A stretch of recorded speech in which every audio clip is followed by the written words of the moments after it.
दोस्तों, अनुपमा सीरियल के आने वाले ट्रैक में एक ऐसा पल आने वाला है जो दर्शकों के दिल को छू जाएगा। कहानी की शुरुआत होती है घर में एक तनावपूर्ण माहौल से, जब मनोहर जी अपने ही बेटे से कुछ कड़वी बातें सुनते हैं। बेटे के बेरुखे शब्द उनके दिल को गहराई तक चोट पहुंचाते हैं और अचानक उन्हें सीने में तेज दर्द महसूस होता है। पूरा परिवार घबराहट में आ जाता है, माहौल अफरा तफरी से भर जाता है। उसी वक्त अनुपमा समझ जाती है कि वक्त एक एक पल कीमती है।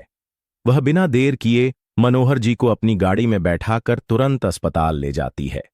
अस्पताल पहुंचते ही डॉक्टर तुरंत जांच शुरू करते हैं और गंभीर आवाज में कहते हैं, अगर इन्हें कुछ मिनट भी देर से लाया जाता तो हम कुछ नहीं कर पाते। यह सुनकर सबके दिल दहल जाते हैं, लेकिन सबकी आंखों में अनुपमा के लिए सम्मान और आभार साफ झलकता है।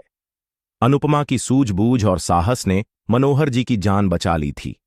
हालांकि अस्पताल के बेड पर लेटे मनोहर जी के मन में अपने बेटे की बेरुखी का दर्द गहराई से बैठ चुका था। कुछ देर बाद जब सब बाहर चले जाते हैं तो मनोहर जी अनुपमा को अपने पास बुलाते हैं। उनकी आंखों में नमी और आवाज में अपनापन झलकता है। वह धीरे से कहते हैं, अनुपमा, मैंने जिंदगी में बहुत उतार चढ़ाव देखे हैं, लेकिन आज मुझे एहसास हुआ कि खून का रिश्ता ही सब कुछ नहीं होता।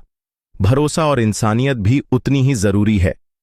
यह कहकर वह एक चौंकाने वाला फैसला सुनाते हैं। वह अनुपमा को अपनी बेटी मानते हुए अपनी सारी जमीन, जायदाद और नृत्य कला की पूरी विरासत उसे सौंपने का प्रस्ताव रखते हैं। अनुपमा यह सुनकर हैरान रह जाती है। उसकी आंखों से आंसू बहने लगते हैं और वह कहती है, मैं आपकी कुछ भी नहीं लगती, फिर आप इतना बड़ा फैसला मेरे लिए कैसे ले सकते हैं? मनोहर जी मुस्कुराते हुए कहते हैं, क्योंकि मुझे अब किसी और पर इतना भरोसा नहीं जितना तुम पर है।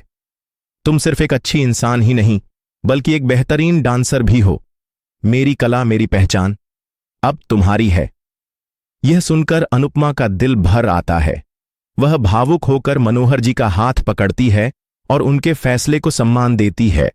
वह ठान लेती है कि अब वह सिर्फ अपनी नहीं, बल्कि मनोहर जी की भी पहचान को आगे बढ़ाएगी। अपनी डांस कला के जरिए वह उनकी विरासत को नई ऊंचाइयों तक पहुंचाएगी। अब सवाल यह है कि क्या अनुपमा इस नए मोड़ के साथ अपनी जिंदगी